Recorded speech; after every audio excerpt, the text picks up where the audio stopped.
Hi, in this tutorial I'm going to show you how to undo changes in WPS Office. If you would like to do it, first you need to make a change which you want to undo. So for example, I'm going to change the color for each name. So I select the Anna, I change the color maybe to blue.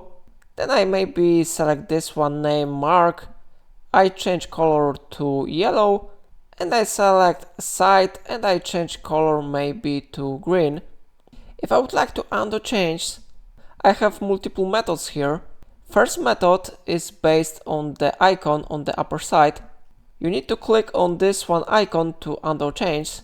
How you see, site color has been successfully changed to previous one. So it was the first method. This second method is based on the shortcut from your keyboard. You need to use combination of keys Ctrl Z to do it. So I press it now.